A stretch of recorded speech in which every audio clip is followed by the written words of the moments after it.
Hello, everyone, and welcome to the Sarra Show. Today I'm here in Barcelona with the one and only amazing Kai. Hi, Kai. Hey, Sarah. Kai is a special person to me. He's my coach, been coaching me for about 2 years. Today, he's also my teacher, my mentor. Learned a lot from him, got me passed through a lot of things, and really is the person who taught me how to stop disassociating with my body, which is, I think, is an important topic to talk about in an era where there's a lot of positivity and there's a lot of let's just create what we want to be and bypass the body and what we're feeling. I think being able to come home to ourselves and truly feel what's present without being scared of it is necessary. It's almost the first step. So that's changed my life. Thank you, Kai. Of course. Such a pleasure. Being able to just come home to myself and be with whatever is present and welcome it with compassion has totally changed my life and brought me so much peace. Mm-hmm. So I think maybe it's a topic we can go into to start with. Yeah. I see it as mental to change, right? We use so much escapism and disassociation because we don't want to feel what we're feeling. Mm-hmm. Sometimes now with social media, we escape that way. We might escape through drinking or smoking or sex or TV or whatever it is, just so we're not here feeling what we're feeling. Mm-hmm. Why do you think it's so scary for us to feel what we feel? Because when I started feeling, it really wasn't that bad. Yeah. Right? Yeah. I cried and, a lot of things happened within my body. But afterwards, I was like, oh, it wasn't that bad, actually. Mm-hmm. Yeah. Why do you think we do that? I want to start by addressing the fact that you said it is the start point. I think it is actually the place where we need to start. Like, peace is the foundation. If you don't have peace, it's difficult to do anything in your life from a place of satisfaction. You're always chasing. You're always looking outside of yourself to bring you to a state of being. So it's an outside-in life. And when you're not at peace, you're looking for other people to make you whole. You're looking for something outside of you to fulfill this gap. And so that's what most people are afraid of. They're afraid because some experience has happened in their life that has been so intense that their nervous system felt overloaded, overwhelmed. And there's a natural mechanism, just like in your house, you have a breaker system. In your body, you have a breaker system. If it's too intense, the energy is too much, your mind just shuts off. And it's supposed to reconnect in when you're in a safe space and when there's no more threat. And typically, for most people, that happens to be when they're connected to nature. That's a natural mechanism, just like animals, because that is the reptilian brain that is the same as in an animal. When they get chased by a tiger or a lion, they escape. You see them and they shake their body. They're discharging cortisol, a chemical substance that will get stored in the tissue if you don't discharge it. And then once that gets discharged, their nervous system resets, and it's like it didn't happen. They're back to homeostasis. Humans, on the other hand, they live in an environment of constant stress, constant fear of rejection, constant fear of not living up to other people's standards, constant fear of punishment, right? If you think about the schooling environment, and you're punished, if you don't get certain grades. If you think about the home environment, you're punished if you don't behave a certain way. If you think about different religions, you're punished just for being born. It's a sin. Your life is a sin. So this fundamental fear that is it's so permeated in our society. If you live in that and you don't have a way to discharge and reset your nervous system, then you end up becoming almost accustomed to the state of fear, anxiety, and fight or flight. And so then if you're in that state and that's your normal now, you have two choices: numb the anxiety and deaden your feelings, or find something that will give you an adrenaline boost so that you can fight through your life. And there's the different ways that people deal with or cope with this dysregulation in their bodies is they'll find something exciting, So there'll be people that'll be pleasure seekers or adventure seekers, and that could be traveling, that could be going out for men and interacting with women in almost like a hunt. You know, they become addicted to chasing after and capturing women and having something to show for it, right? And then for others, it could be that they use alcohol, they use drugs, they use something like sex, because that floods the system with endorphins. It gives them that temporary pleasure, which is a break from the stress and typically the pain that's underneath the stress. The dysregulated nervous system, underneath that is the feeling that they are avoiding, that fear and the pain and the hurt and the sadness that they encountered in that intense experience. So most people live unconsciously from that state of fear with a heightened nervous system, a fight or flight response, and they have to adapt. They have to learn how to adapt with this stress that's internal. Once you get that to turn off, in other words, the mechanism of fight or flight, and the nervous system resets, and you start dealing with all of those experiences and those, I'll just say, energies, if you will, that are trapped in your nervous system, and those start integrating, it's almost like a fuel. It gives you nourishment, it gives you energy, it gives you experience, wisdom, it gives you a sense of confidence. And so what happens when most people break that pattern, come into their body and start to experience life again through their body, they become resilient. Like you said, it was scary to go in, but once you're in, your ability to be with intensity is much, much greater. And so your capacity to deal with stress, your resilience in life, all of that is a consequence of how willing you are to allow intensity into your somatic experience, not just around you, but into your own body so that you can experience it and not be thrown off by it. In this experiences where you go in and you feel your own experiences, there's a story that you're telling yourself, right? There's a story you're even telling yourself about the experience. There's a story you're telling yourself before you go into the experience. There's always a story, right?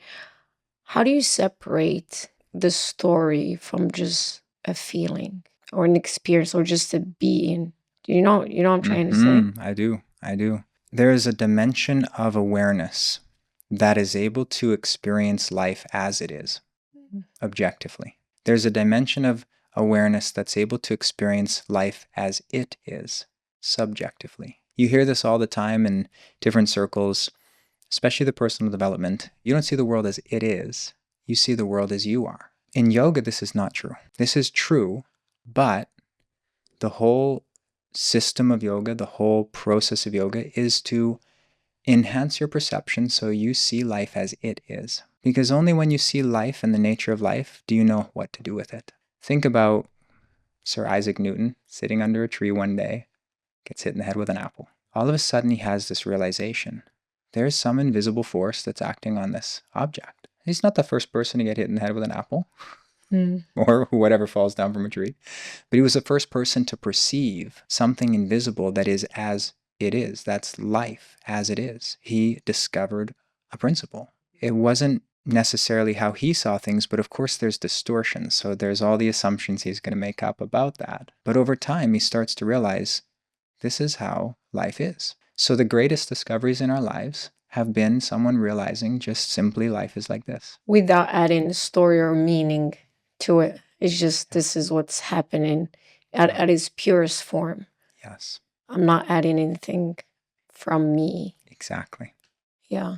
And that's a very difficult thing because most of the personal development tools are designed to change the subjective lens. So if you don't have a yogic tool, if you don't have a yogic science, then that will be all there is. And you will see exactly life as you are, which is with the belief that life is as I am, not as it is. And that is the same. It's the self-fulfilling prophecy. You see your own belief. But if you can see life as it is, if there's another dimension of life that you're unaware of, and there are tools and practices that you can use to come to a place within your awareness where you're not filtering reality, you're not adding a subjective lens.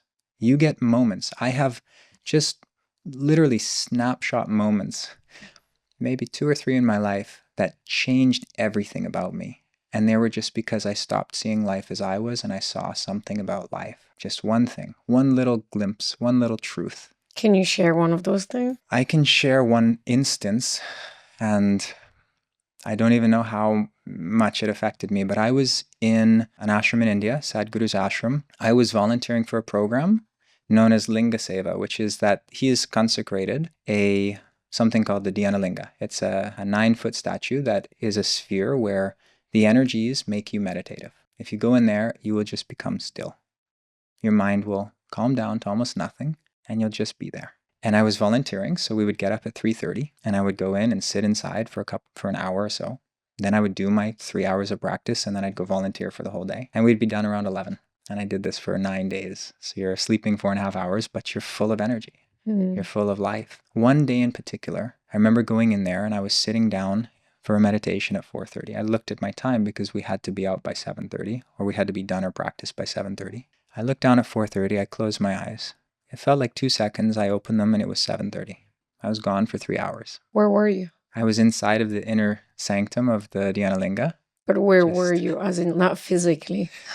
That's the thing, I disappeared. Because when there's no personal mind creating time and space, one moment can be 3 hours. One singular moment can be 3 hours. One singular moment could be days, or it could be seconds. But in my perception, it was just seconds. After that whole day was different. I didn't have many thoughts. I wasn't thinking about myself as a person and what I was doing at that time and my importance about my work and all of this. I was just empty. And empty in a way that I was peaceful because of how much drama you have going on in your own world, how much stuff you're making up all the time about life, and this person said that, and so I need to do this, and it's all nonsense. So from that perspective, one moment, it altered who I know myself to be. It gave me a new perspective of what I am beyond a personal mind. And that sticks with me. Like, I remember the feeling of that experience. There are other moments that are profound in their own ways, but I have many of these. And over time, I start to realize what's important are those little moments of nothing where I'm not there. And this is something that we talk about in our relational work all the time. We call our relational work devotional love.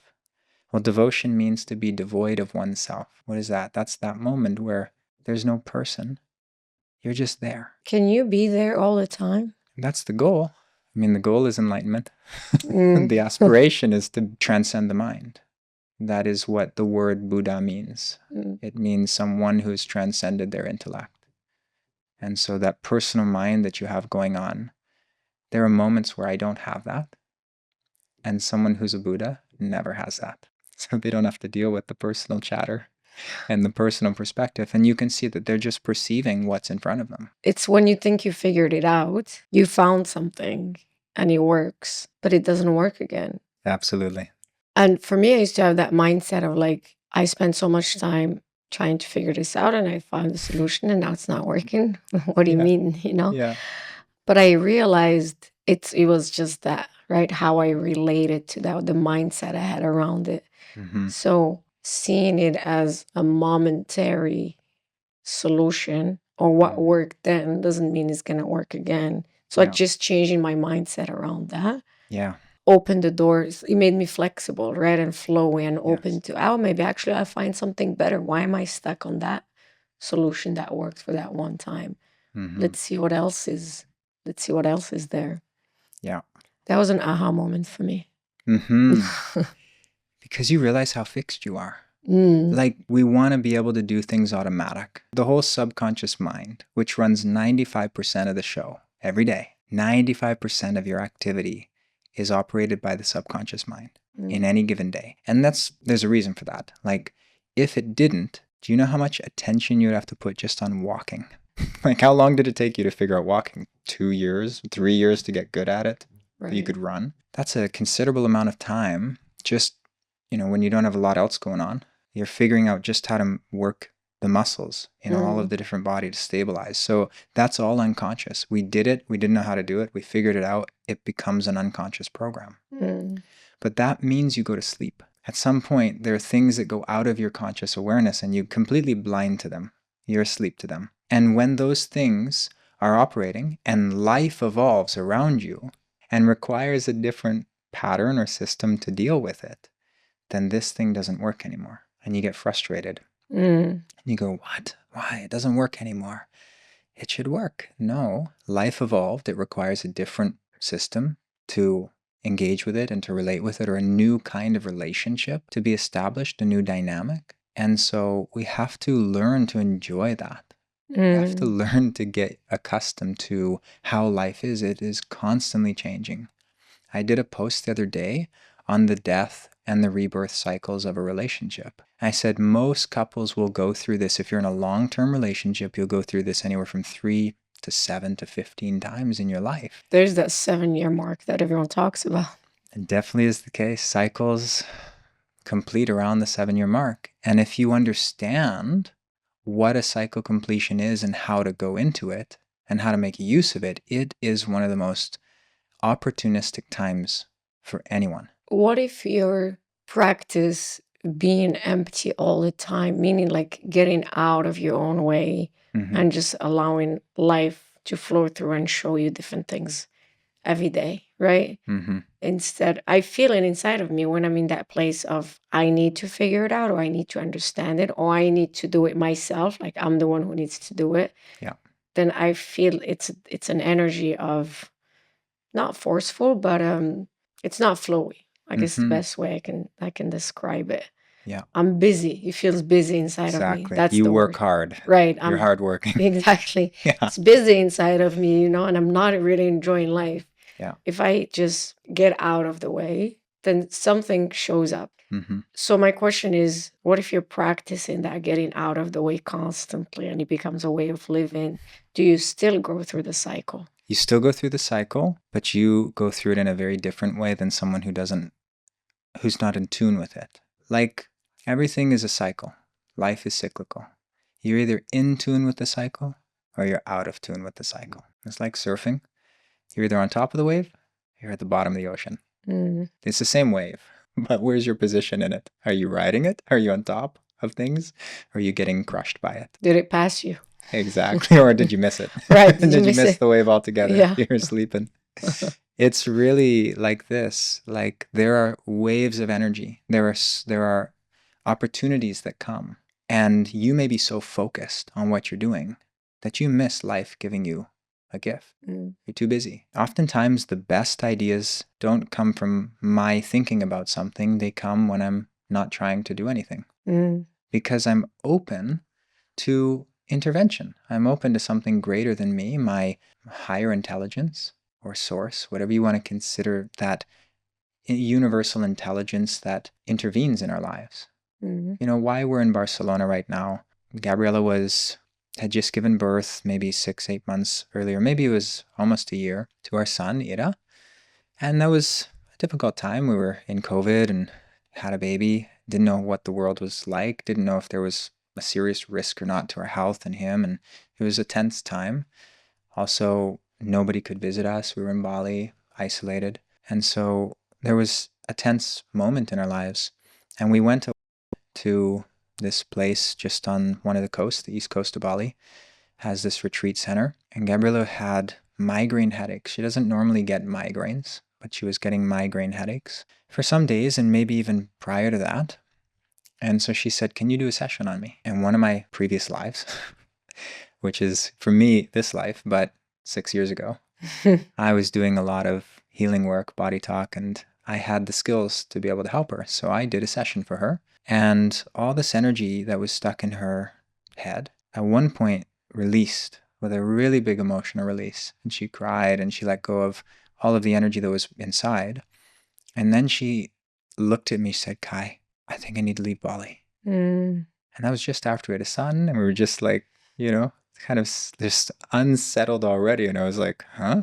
And I was like, I'm not opposed to it. Like, I actually wouldn't mind living somewhere in Europe at some point. At that point, we had no idea it was going to be Barcelona, but that intervention in our lives, that happened, and we're now almost 2.5 years later, living in the reality that was seen in that moment. And if we were to say, often people ask us, what brought you to Barcelona? Migraine and insight. That's the truth. We don't know fully why we're here. I know that we met here. I know that the energy of Barcelona supports us. We are much more in flow while we're in Barcelona than we were in Bali. We were always feeling like things were needing our effort and things weren't just flowing. Here, we are having things flowing incredibly. Like opportunities are being brought to us. We're doing a workshop with a mentor of ours that we were in touch with. We had conversations while we were in Bali and they were in Barcelona. Gabriella met in person and they just decided they're going to do a workshop together. They're doing a summit in November. Minda, who we've worked with for a year, she's all of a sudden here in Barcelona now and we're face-to-face finally. You are here face-to-face. You know, it's been 2 years. We saw each other a year ago, but just community is starting to form.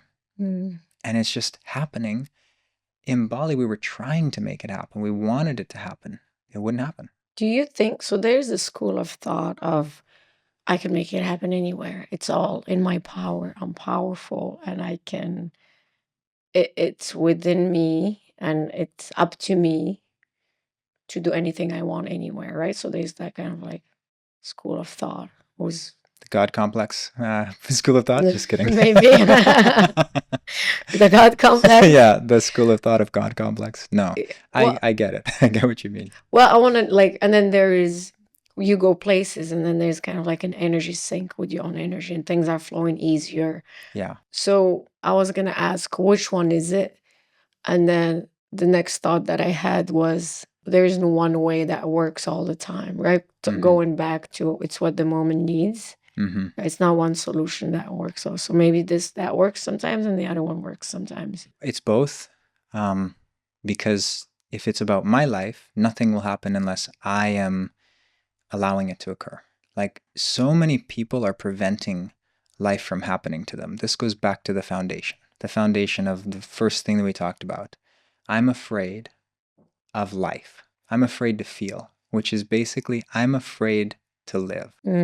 And if you're walking around with a fear to experience life, you are preventing life from happening to you.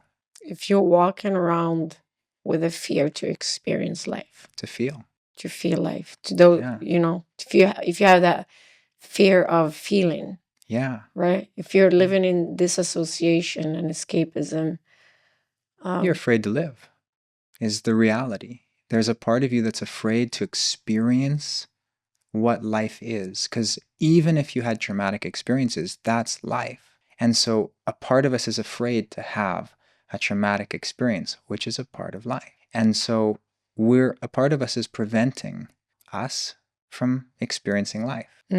So when you prevent yourself from experiencing life, you also say no to many other possibilities without realizing it.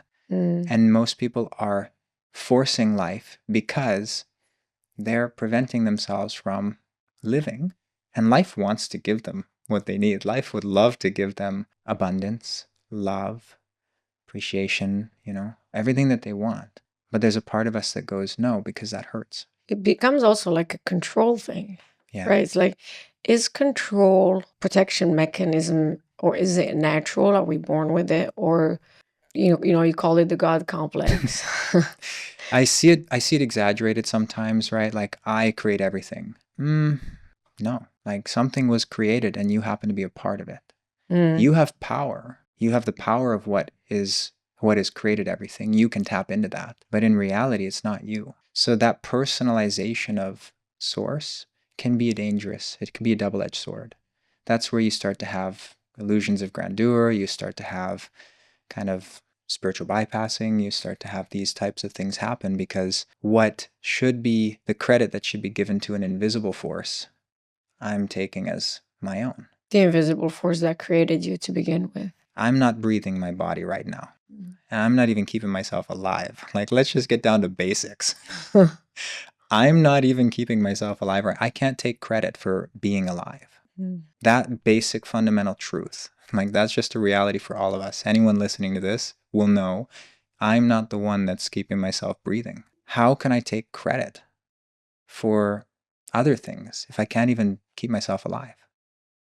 Truly, that's the reality, is there's something else that's much bigger than us. We just don't want to give it the credit. That's the ego. Why? Why do we need to control? It doesn't even work out. It's out of fear. Right. Fear is, I'll tell you, one of the most powerful things a person can do.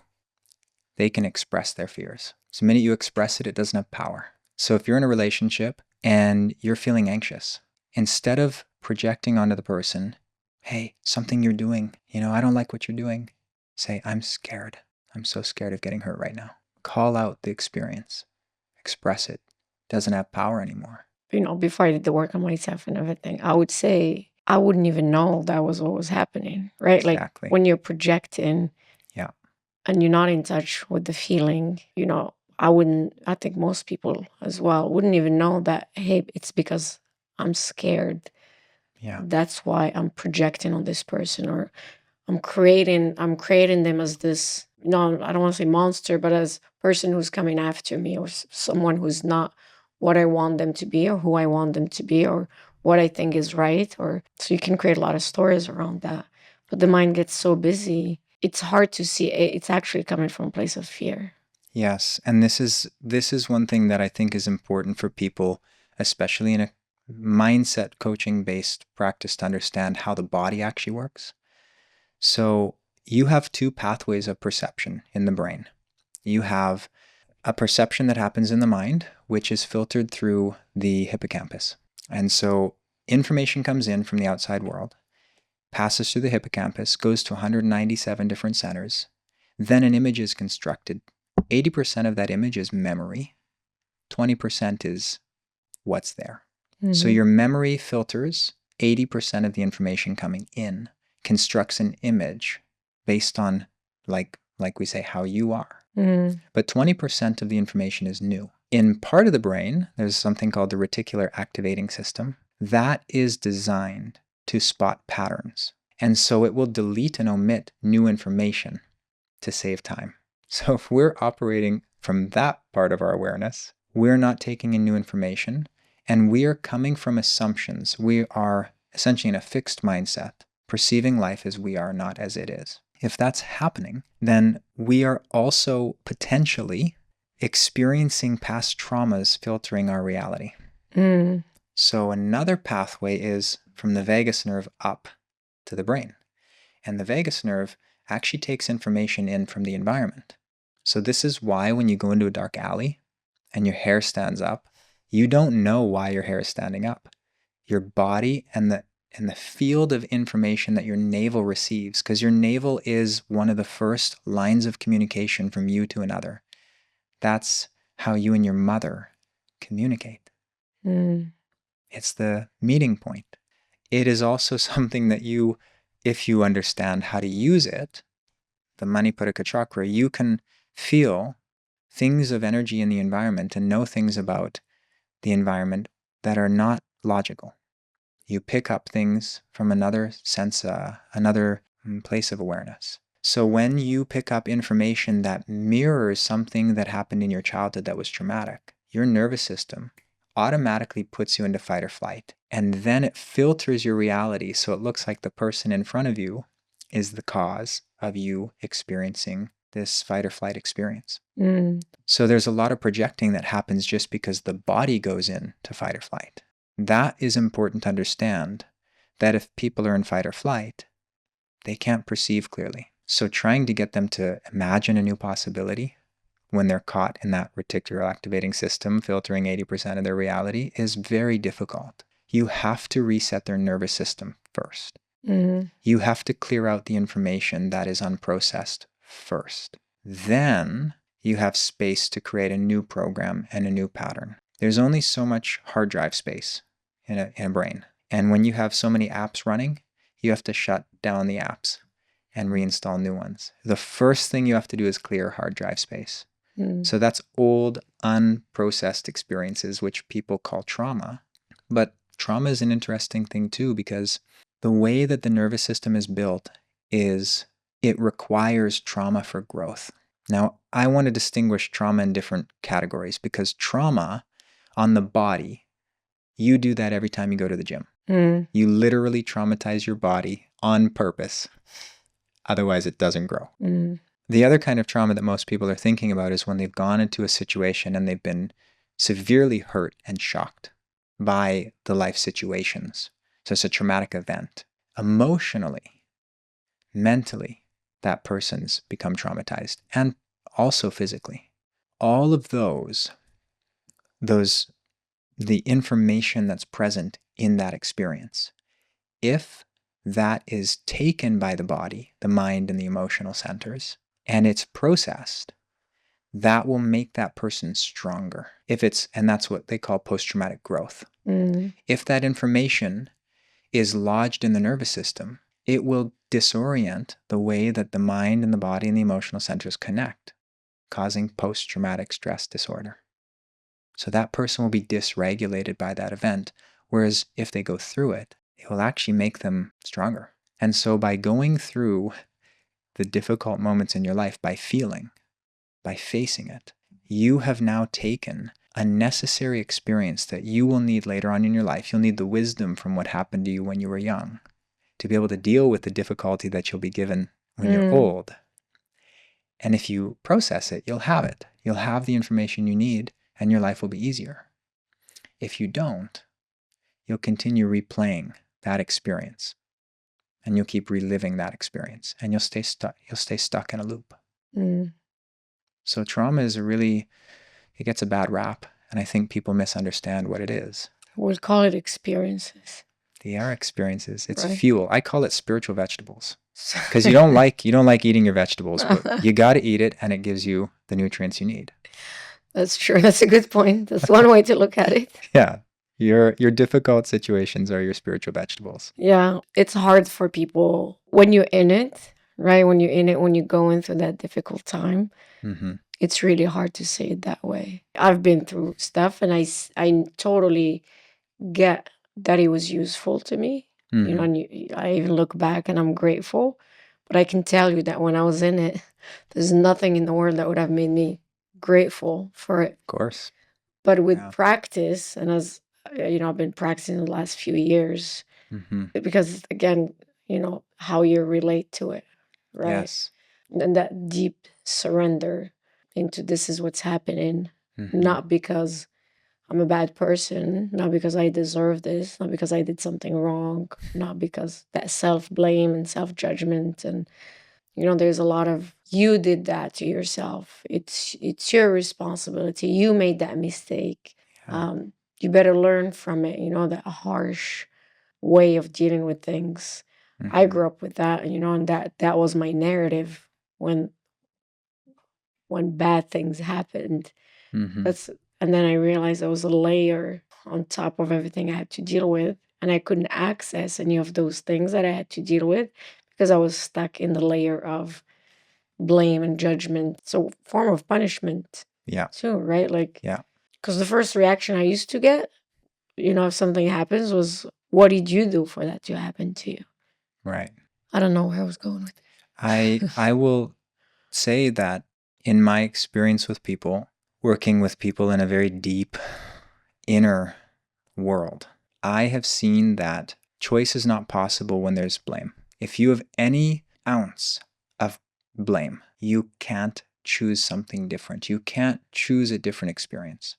And it has to do with the way that our reality is. You know, our experience is created from the inside out. Even though I'm looking at you, you seem to be out there. The image is created inside of me. So I'm experiencing you, but inside.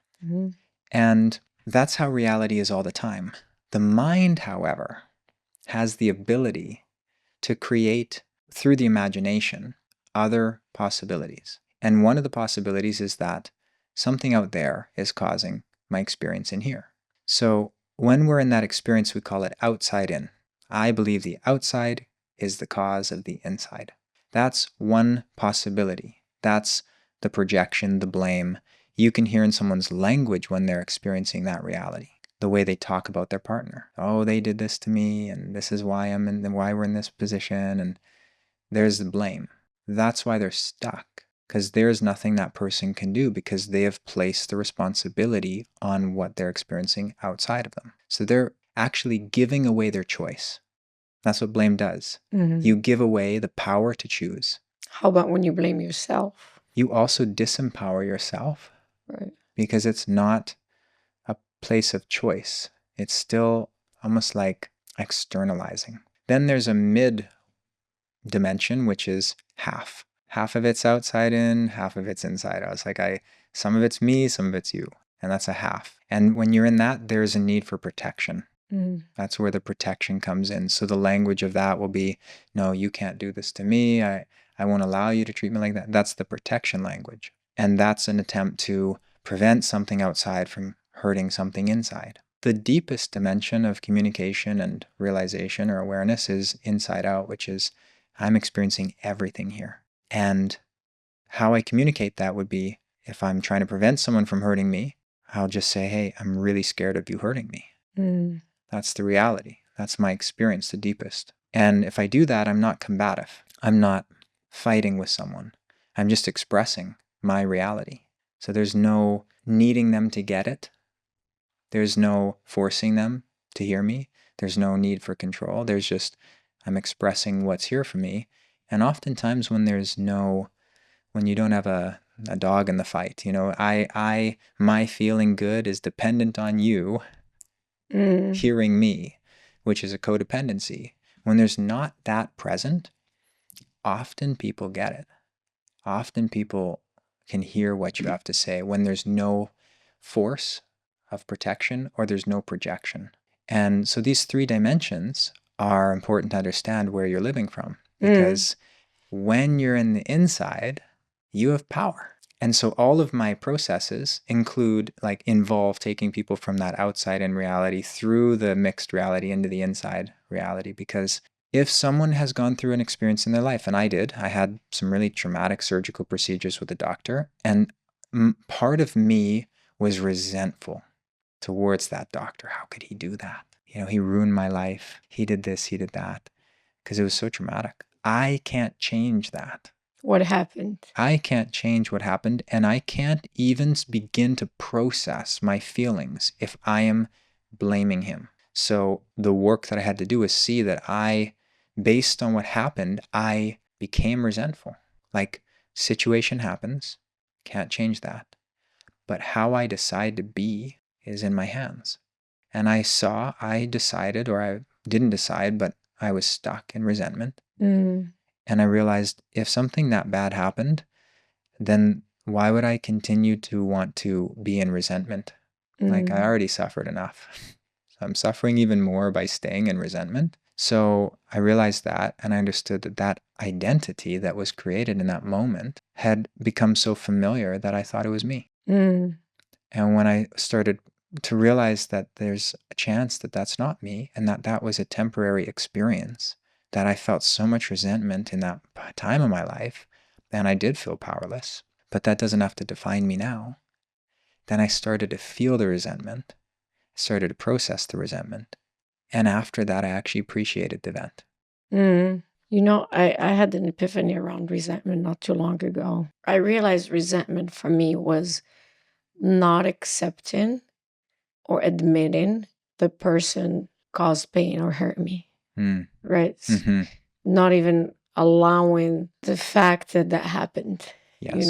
And that was a layer that prevented me from going into the sadness from what happened. But putting up that front of no, you did not hurt me, even though deep down there was pain. Yes. No, you did not hurt me. Yes. Is a front. When I saw that, and I decided consciously to accept that there's a possibility that I can get hurt. And, accepting that possibility instead of completely rejecting it. For me, that was and it is still the deepest place I can be inside myself. Living within that's very raw for me. I am here, and yes, you can hurt me. And if that happens, I'll deal with it. Exactly. But I'm not going to put up my armor and live from that place of protection. Yeah. Because it's not how I want to live. Now, I'm still practicing that because I still go back to it still happens where like I'll put up the front. Mm-hmm. It still happens automatic. Mm-hmm. But every time I remember that I can live in that possibility and it's okay, and I got what it takes to live in it, then that's the best place for me to be at. Yeah, that's vulnerability. Is the place that's beyond your armor. And that's where you feel life. And that's where life feels you. Like, that's the most important thing to see, is that life doesn't feel you when you're putting up an armor, when you're acting out of a compensation, when you're in a role. Life doesn't recognize your frequency. So life is very intelligent. If it can recognize your frequency, like if you're in a state of vulnerability, it's almost like there's a signal, a sound, a vibration being sent out into the quantum field of energy. And now life is also connected to you. Mm-hmm. Almost like a neuron in the brain like gets isolated and it doesn't communicate with any other neuron. It becomes completely alone. And then one moment it's like its receptor opens up, gets a signal from outside and starts communicating again. You're like, oh, there you are. Mm. You were offline. That's exactly how it feels. That's what I mean by, if you live from that protection and you're essentially preventing life from having happened to you, you are not able to accept experiences coming to you. You are just trying to prevent everything from happening. Meanwhile, in your mind, you're like, I want to build a business, I want to be successful, I want to do it. But in your body, you're like, I don't want anything to happen to me. So like, even success, even happiness, Yeah. it would ruffle my reality and I couldn't handle it. So that's a really key thing for people to see, that there's an inner dimension that is affecting the outer dimension. And what happens when people, because people can become very successful even though they haven't worked on this inner dimension. Mm-hmm. And what it is that they have learned the skills that are necessary to be valuable and to create things in the society, in the outer world. The winning formulas. Yeah, exactly. That matches reality. You grow up with very successful people as your parents. You just assimilate and through osmosis. But maybe you never had love and connection and empathy, and your relationships are horrible. And what most people don't see is that they work so hard all their life. And at the end of their life, once they've accomplished, they just want to share it with somebody, whether that be a loved one or a friend or associates. They want somebody to share that with. It's like one person with so much success, there's something that is missing when you can't share it with anyone. There's a part of us that wants to give. It finds fulfillment through giving, through contribution. If you can have that along the way, then you don't have to be completely dry for 40 years while you're building your success and then regret not living. Too many people, again, that's where if you're closed to life, but you have the right patterns, you can be very successful and not live, not really experience an inner profoundness. You can have everything in the world and not be profoundly touched by life. Or you can have nothing and be profoundly touched by life. So I would like both. I'd like to be wealthy and be profoundly touched by life, not for a personal reason, but because there's a need for my work, our work. There's a need for this kind of thing in the world. And so money has the ability to amplify that. And I know that I can gain access through having resources. But in terms of quality of life, do I need to be a billionaire to be happy? No. Do I need to even have 100 million to be happy? No. I put my wealth is in different areas of life. It's in relationships. It's in family. It's in meaningful connections. And that's going to stick with me. The money will go, but the meaningful moments, those are precious to me. Those are what my life, that's what brings me fulfillment. How did you end up here? Just a little bit of background. I'm sure people watching us, they're, listening to you and they're like, how did this guy end up with so much wisdom? You're in your 30s, but you're probably 8,000 years old.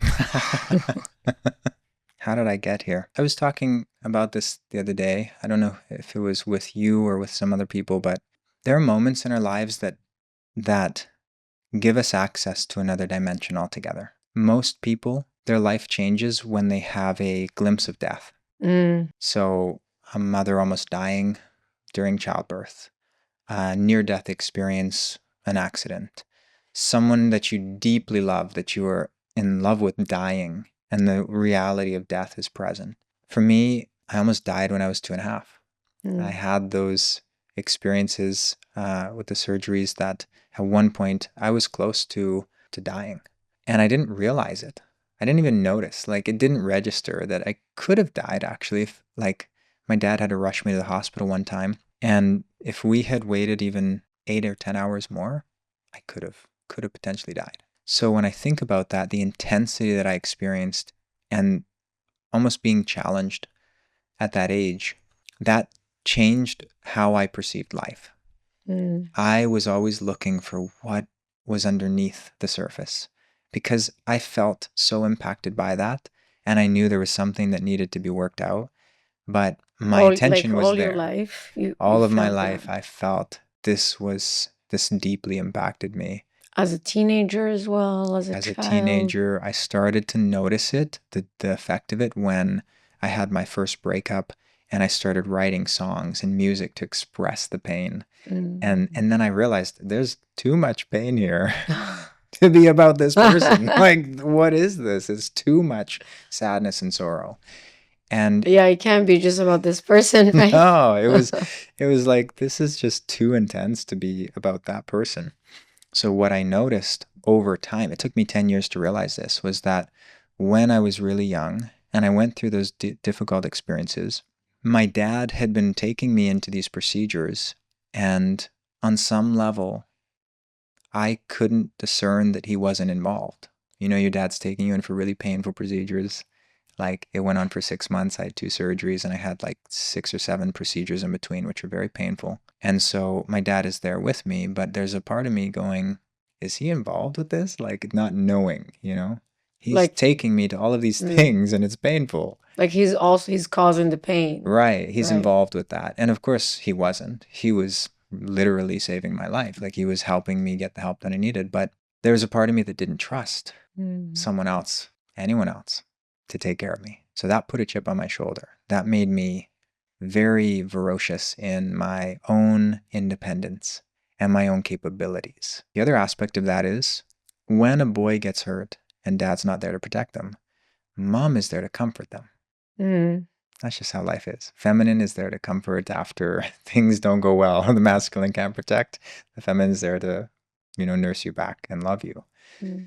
My mom, because I went through so much at a young age, she was really affected by it. She said, it hurts me to see you in so much pain. And it's very normal. Like, for a woman, seeing their son in pain, they feel it in their own body. And so I didn't know this then, but I thought, I can't share my pain with her because my pain hurts her. I can't trust my dad to take care of me. I'm going to get hurt. And I can't share my pain with my mom. So I just bottled everything. On top of that, the doctor told them some information that was, I would say, malpractice, because they said, he's so young, he'll just forget everything. And so they never thought, we need to get him some help. We need to take him to an emotional, therapist or someone to help him work through what he went through. So I went through my life thinking I was fine, growing up in a very normal family, but feeling off. And that was very confusing because I couldn't associate anything that I was experiencing in my reality to what I was feeling inside. Okay, say that again. You couldn't. My parents weren't abusive. They weren't difficult. They were loving, present, and ideal. So life outside looked My good. circumstances were great in every way. But you're in so much pain. I was suffering so much. It didn't make sense. It didn't make sense, and I couldn't share it with anyone. Confusing. And it built up a lot of intensity. Built up a lot of intensity of pain, which I carried for years. And a big turning point in my life was when I understood that. I had the somatic awareness that I am afraid to express my pain because I feel it's going to hurt the person I'm expressing it to.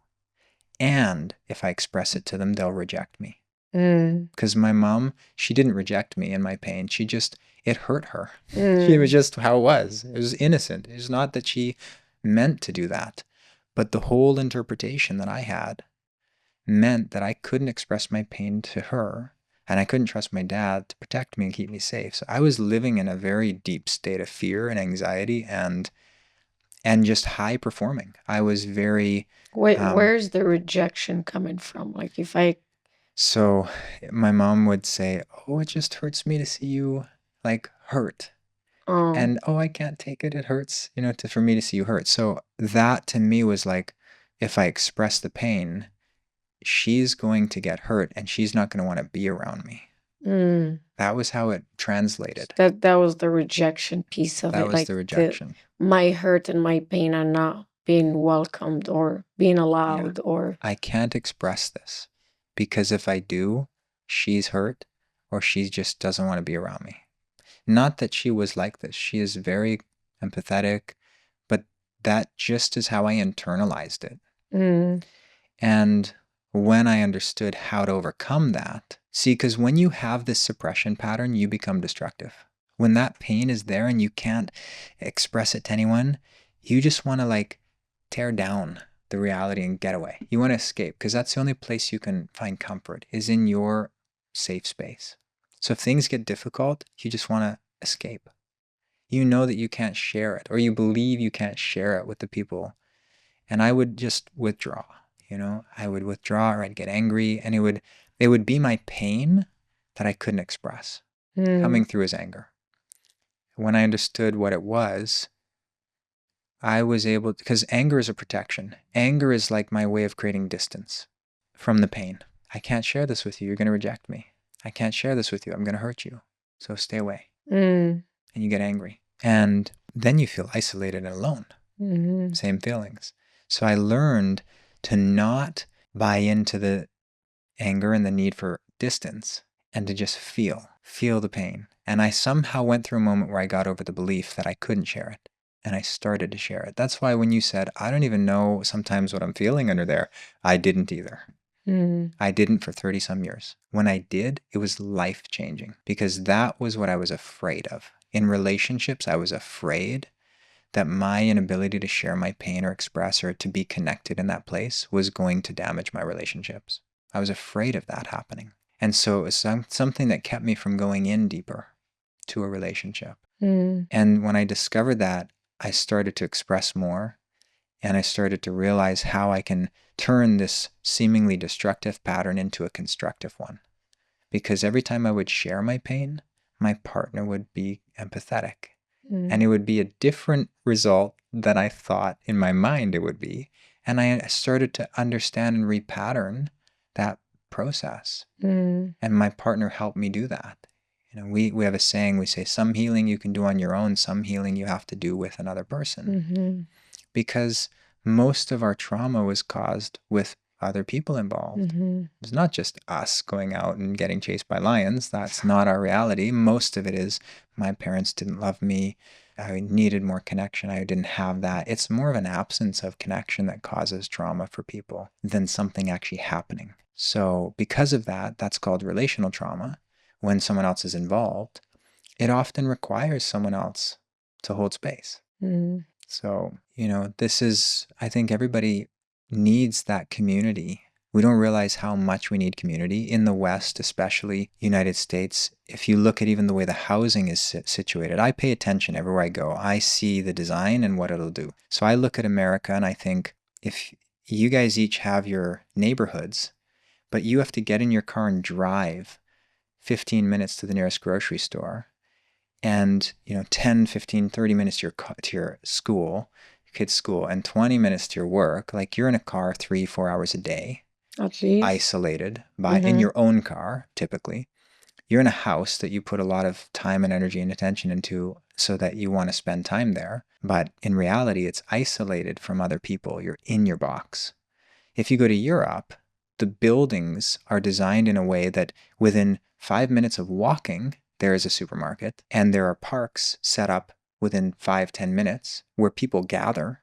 So even if you're alone, you just go and sit in a park and you're around people and you're not alone. And most of the cities are stacked in these old buildings, which they're kind of, 5 levels up. So you have you're living in close proximity, but you have the community is set up in a way that you're experiencing connection. You go to a coffee shop, you make a conversation with someone. Like if I had to do that in America, I have to get in my car and drive for most of the time. I'm talking about Arizona, for example. I lived there for some months. We lived there for 3 months at one point, 2 months and 2 months. So we've lived there almost 6 months in total. And I obviously grew up in Canada, which is very similar. Now, in Canada, I noticed that because my parents had a home there that we lived for a long time, we had neighborhood friends. But something like Bali, for example, the way it's set up, if you want to go anywhere, you have to get on a bike. Like there's not neighborhoods in Bali where there's expats. It's not set up like that. So I just look at the different designs of cities and what is the purpose. In America, all of it is about having your own life, Right. being independent. But in Europe, it's a lot more about a social and cultural exchange. It's more about sharing resources like a park or sharing, spaces. And you go out and you meet people and you make connections. And so there's just different spaces and environments that provide different, it's like certain seeds need different environments. You can't grow a pineapple tree up in Canada. It's not the right environment.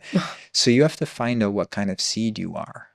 Then when you talked about, when we made the joke about the God complex, I can do everything. I think what's beyond just that, joke itself is that if you find out what kind of a seed you are, like what energy you have, you can find the right environment that makes you thrive. How do you find out what seed you are? This is where a lot of introspection and inner awareness is required, because to go beyond your compensatory patterns and the roles that you've taken on just to fit into your family. Some people never break the familial roles.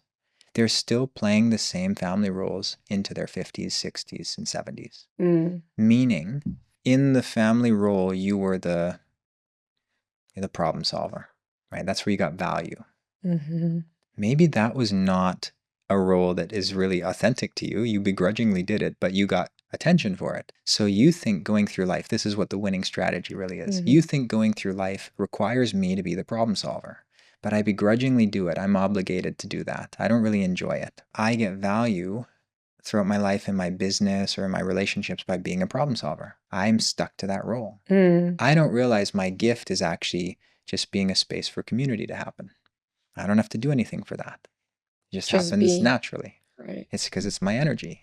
It's not my role. So a lot of people are stuck in a role. They took on this role. Something happened in their life. It was a difficult time.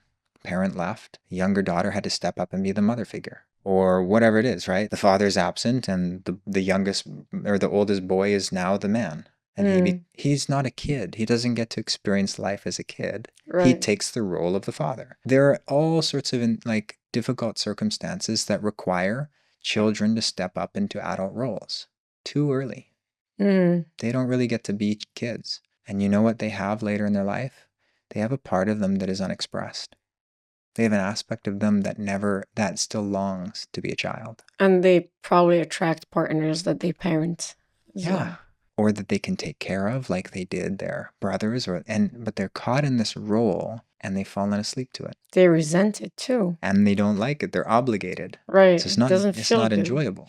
It's a sticky place to be at because you resent it and at the same time you're so good at it. Exactly. Right? You get praise for it, you get attention for it. And you win through it, right? Yes. It's how you win in life, but you don't like it. It's a process to get out of that place, right? Absolutely. You were talking about how important community is. And I feel like, a lot of people are talking about the loneliness pandemic, and especially happening in places like the US.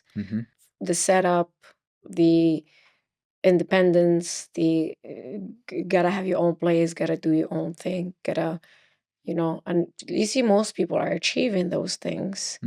And they have everything that they want. I see that in Canada as well. But there's such a deep sense of loneliness and isolation. Yeah. I feel it less in Europe. Yeah.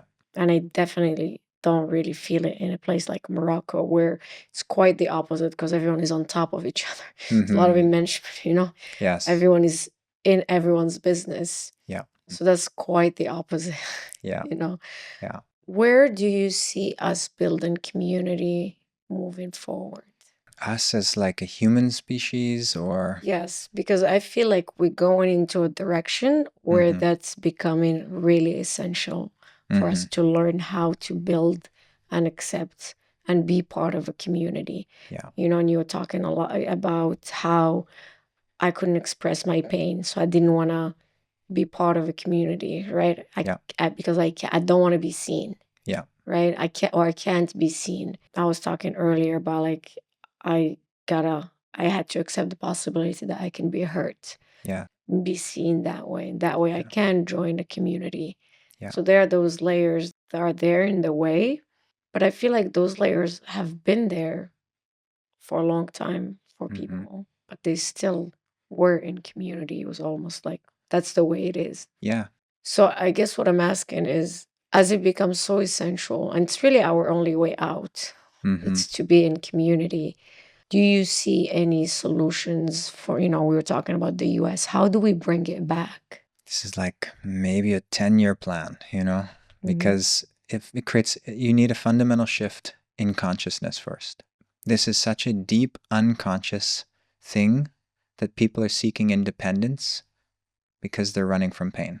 That was what I was doing. It's such a deep unconscious thing. And I spent a lot of time looking inward. I can imagine that there are people that don't want to do what I've been willing to do to find the answer. And so how does one make changes if they're not aware of where their actions are coming from? Then we need to create spaces where that possibility happens for them. And that's a possibility. There can be, like I said, if you understand what seed you are, you can understand what environment nurtures it. Is understanding what seed you are, that's what we're doing in school, right? Oh my goodness, school. In our school. Yes, in our school. Yes, in our school. In school, the schooling system. And Wow. in our school, in the school that I'm school. in with you, Yes, that's what I was referring in to. our school. Not Yes. not the school, not school in general. No. Because that's an interesting topic. That's a long topic in and of itself. I want just so people know what I'm talking about. So I'm in this program with Kai. It's a 12-week program where it's all about discovering the gift, and I call it school because it's how he feels. For me, like school in a good way, because we go in there and it's a nice group of I think 6 or 7 of us, and we just go in there and we learn to feel and be with and really uncover what our gifts are, because we each have a unique gift. So that's the school I'm talking about, not the school of the normal school that people go to. The one that most people have been traumatized by. Right. Don't want to go back. Yeah. Yeah, that's what we're doing in that school. Like, I spend so much time in meditation. People don't really understand what it might take to become an exceptional human being. But I've sacrificed so much. And I'm happy that I sacrificed so much. I sacrificed going out with friends when I was 19, 20, 21, when many people were. And I was reading self-help books. And I sacrificed, 2, 3, 4 hours a day when I was 21 to meditate. And that has given me a level of awareness and a gift that those things that I could have done would never have given me. Because you spoke about the pain and how you always felt something is off, the outside didn't match the inside. Yeah. Now you're talking about how you started meditating when you were like 18, 19. So help me understand the transition. Right? What point did you say, okay, I'm going to start meditating? What happened? I think we're missing there's an episode of the story. There's a gap. So I was raised as a musician, and I was really good at music. So from a young age, 3 years old, right after the surgeries finished, I was put into piano. And I think my mom knew that I needed an outlet, but also at times it was a distraction. So it wasn't necessarily an outlet, it became a distraction. But me and my older brother, we were performing at 3, 4, 5, little songs, but they'd put us in a white tuxedo and put us up on stage with a cute little, kids playing piano.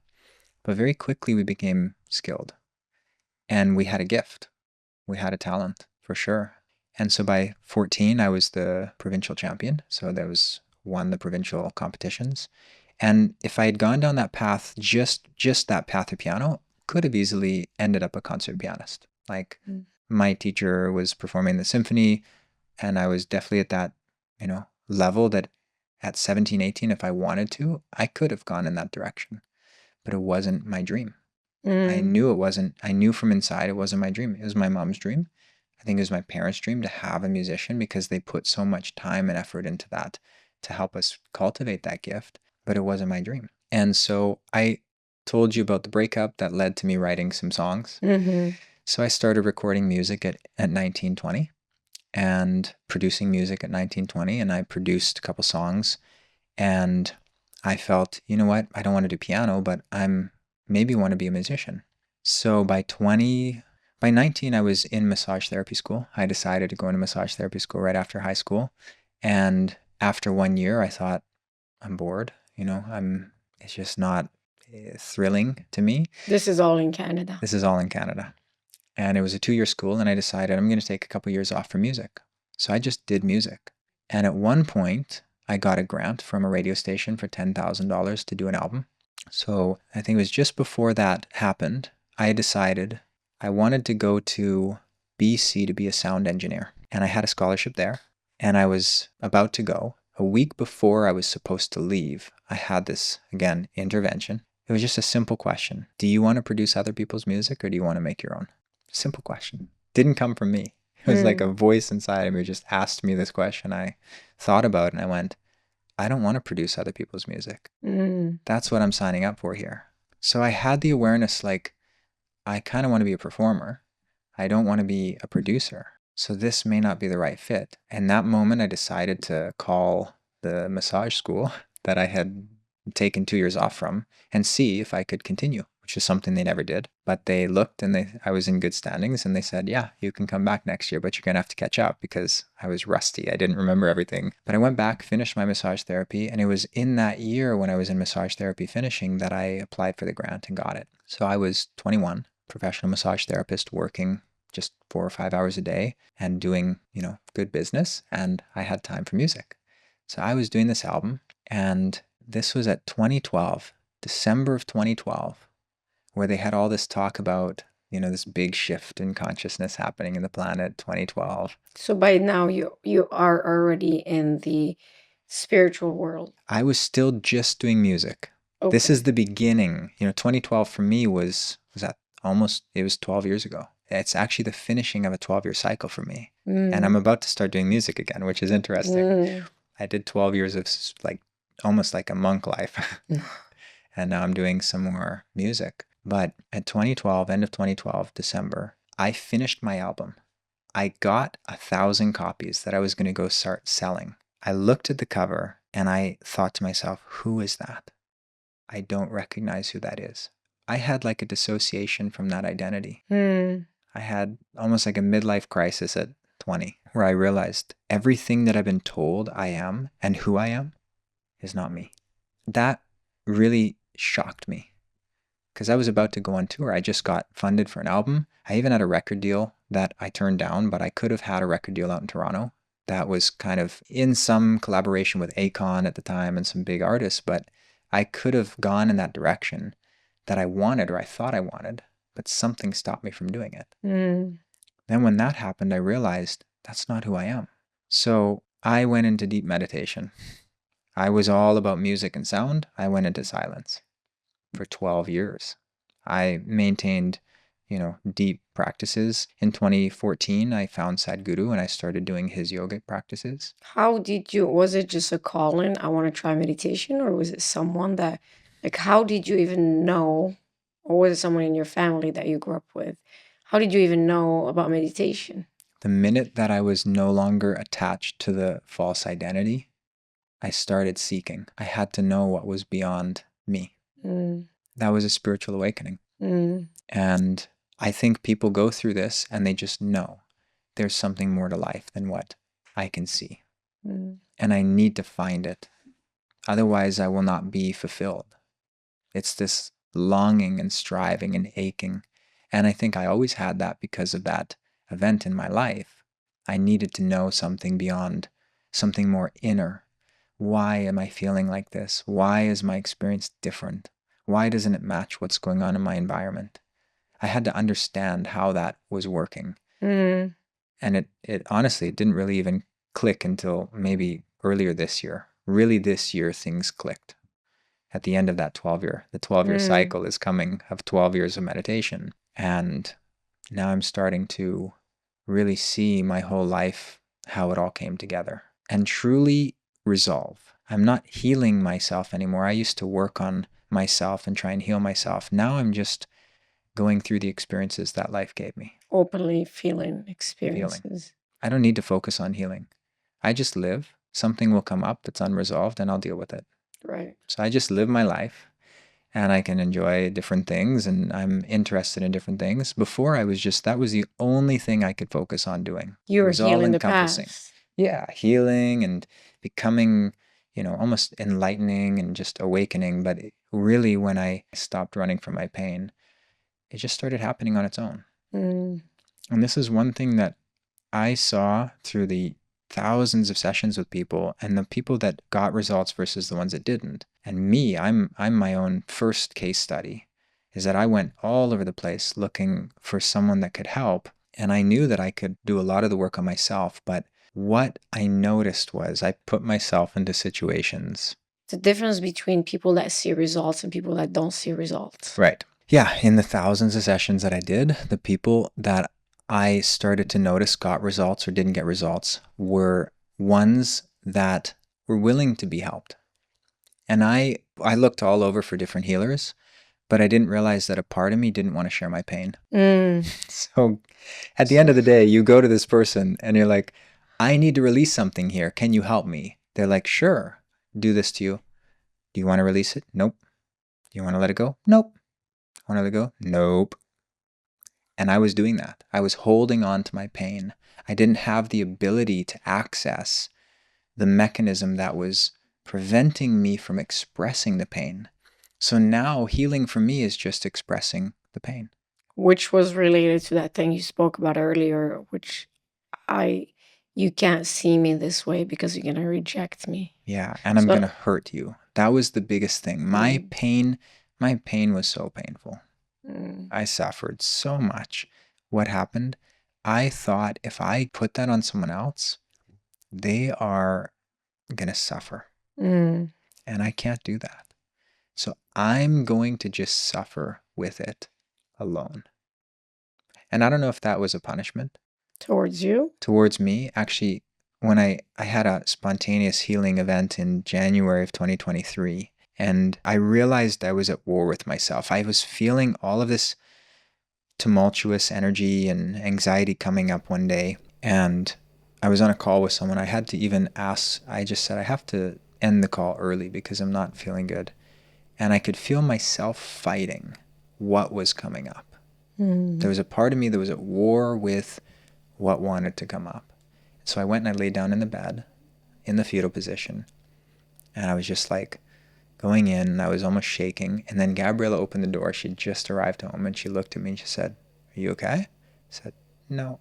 And I started crying. She came over and sat by me and I cried for 45 minutes to an hour, reliving the surgeries, feeling what it felt like to be trapped in my body under anesthesia, remembering having memories of going under and being stuck and trapped in the body, coming out and being like cut open, like just mauled almost, and in pain.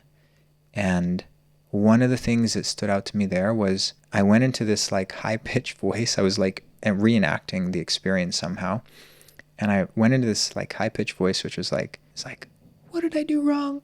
What did I do wrong?" It's like a kid voice. I kept saying that. What did I do to deserve this? And that was my experience at 2.5, being tortured time and time and time again, going, what did I do wrong? And you start to believe that. You start to feel that you're wrong or you did something wrong. You feel that enough and you start to believe there's something wrong with me. So I think, yeah, on some level I was punishing myself with my pain. Because in that experience, what I internalized about all that was there's something wrong with me. And if there's something wrong with me, it means I did something wrong. If I did something wrong, it means I should be punished. So I just suffered for a long, long time until that unraveled. On its own, right? I mean, after years of I allowed it. You know, so in some way it did happen on its own because it's surely not something I did, but it's something I stopped doing, which was preventing it. I stopped myself from inhibiting that pain from being expressed. And that happened naturally, or was that like a conscious decision? It's a conscious decision to allow it, and then it unravels on its own. But it took me 10 years to get to that decision. Right. And I think that's, in many cases, what I do, is I help people make that decision without taking 10 years or longer. Some people take 20, 30, 40. But, you know, I understand from an inner place what is preventing them from making that decision. And I think it's similar to what you expressed. Like when I started feeling, like that moment, that's that decision. And whatever it is that's unhealed starts to heal. Yeah, definitely. Yeah. Thank you so much for sharing your story with us, Kai. Yeah, thank you. Appreciate being here with you. You're clearly a very, very powerful human, very self-aware and conscious. And I admire the work you did on yourself and also your ability to now collapse time for people so they don't have to take that long. And I'm happy to see that this cycle is over and you're about to give us some amazing music. Yes. Right? Yes. Yeah, me too. Right? It's been a lot of deep, hard work, and now it's time to reap the benefits of that. Yeah, definitely. Yeah. Is there anything else you want to share? I would say that it's important for people to understand it doesn't take time to resolve your suffering, but it does take a certain level of awareness and a certain choice. And many people are suffering in a way that is avoidable. It's unnecessary. There is a way to go through your pain without suffering. And I think it's one of the most significant works that you can do because it clarifies everything. You stop chasing after things and you stop preventing yourself from having the life that you want. And you just accept what happened and you move on and you live your life. Thank you, Kai.